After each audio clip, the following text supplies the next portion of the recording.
Hi everyone, Ben Davis here. Hope you're all well in these very strange times. I'm recording this video on one of those evenings where it's really hot but raining at the same time.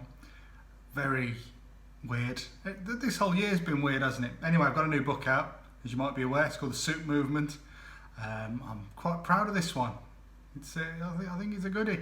It's about a boy called Jordan who is a cancer survivor, and he agreed with one of his fellow cancer patients to do as many nice things for people as he can within a year to see how it spreads. They hope that kindness spreads as easily as a certain other thing we're not going to mention the name of. So I'm going to read to you a little bit from the Soup Movement now. Just to give you a bit of background, this is a bit where Jordan has moved with his family to a smaller town, and he's sort of hanging out with these kids he doesn't really know. He's sort of trying to fit in a little bit, and we'll see what happens here.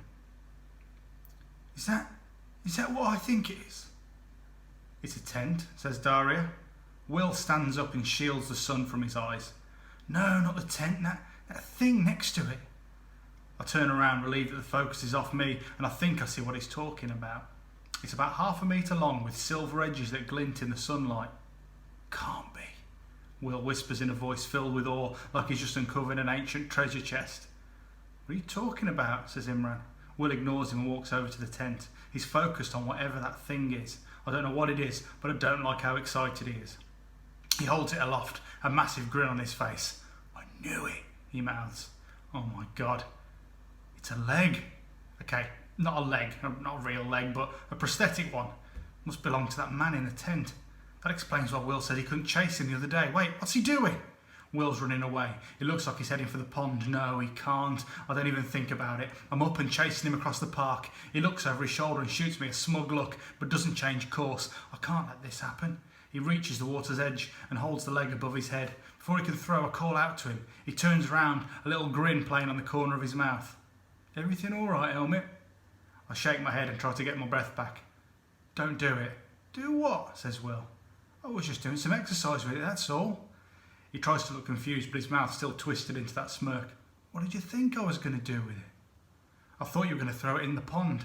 Will clasps the leg close to him and drops his mouth open in shock. What a terrible thing to think, Helmet. The thought never even crossed my mind. But now you've given me the idea. He wags his finger at me. I'm going to have to do it. No! I make a grab for the leg, but he wrenches it away and flings it into the pond, where it lands with a splash before floating on the surface. Why did you do that? I yell. What's wrong with you? Will steps close to me. So close he's all I can see. I don't like you, Helmet. You don't belong here. So if Maxwell asks you to come out with us again, make an excuse. That clear? I step away without answering his question. That won't be a problem. Being alone is my default setting. Besides, why would I want to hang out with them anyway? Will says some other stuff to me, but I'm not listening. I'm too busy trying to work out how to get that leg back. I can't wade out into the pond, it's too deep. Maybe I should just leave it. I'm sure that guy can get another leg from somewhere. Yeah, right. Imagine what Rio would say if I did that. I can't go back on the pinky swear. It's forbidden to walk away when there is an opportunity to do good. There's a big branch lying next to some bushes. That might be long enough to drag the leg out. I stand as close to the water as I can, my shoes sinking into the boggy mud, but it's just a little too far out. I look back at where the rest of the gang is sitting, but I can see them getting up to leave. Surely one of them will come over to help. Doesn't look like it. There's only one thing for it. I'm going to have to lie flat on my stomach. It's the only way the stick will reach. I curse Will under my breath and get down in the mud. It's cold on my chest and I shiver as I sweep the stick across the surface of the water and catch the leg. Slowly, I manage to drag it closer until I can pull it out altogether. My shirt's filthy and my sleeves thick with green pond slime. I hope this bloke appreciates what I've done for him. I'm approaching the tent and about to put the leg down and run when the zip flies open and the man lunges out, hopping up on his one foot. What are you doing with my leg? He barks. I step back. His eyes are wild and intense. He's bigger than I thought too. I'm sorry, I say. This other kid threw it in the pond and I got it out. His eyes dart down at my mud-covered chest. I notice he has lines on his face like he's just woken up. Right, he says, holding his hand out. I pass him the leg and he puts it on the ground and fastens it on. It's weirdly fascinating. I've never seen someone put a fake leg on before. My own fault, he says. Shouldn't have left it outside. He squints at me and scratches his jaw. You're that kid I was talking to yesterday, aren't you? I nod. You leave me that soup? Yes. I don't know why I say it like it's a question, but what's done is done. Thanks, he says. It's really nice. Huh, how about that? Mum's soup's alright after all. Talking of soup, I say, reaching into my bag and pulling out the other flask. I've got another batch, if you want. The man nods, then goes back to his tent and fetches me the old flask. Cheers, he says, taking today's soup. Name's Harry. Jordan. Make nice soup, Jordan, he says. It's actually my mum, I say. Harry takes the lid off the flask and sniffs. Well, your mum does then. Wish my mum was still around to make me soup. I don't know what to say to that. Mum drives me crazy, but if anything happened to her, I'd miss her like mad.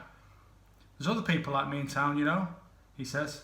For a split second, I think he means other one-legged people, but then I realise he means homeless. I love good stuff like this.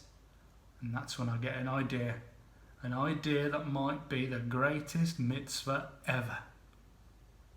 Well, thank you very much. Hope you didn't find my attempts at accents too offensive there. Apologies to any people from what's supposed to be East London or I think maybe Manchester.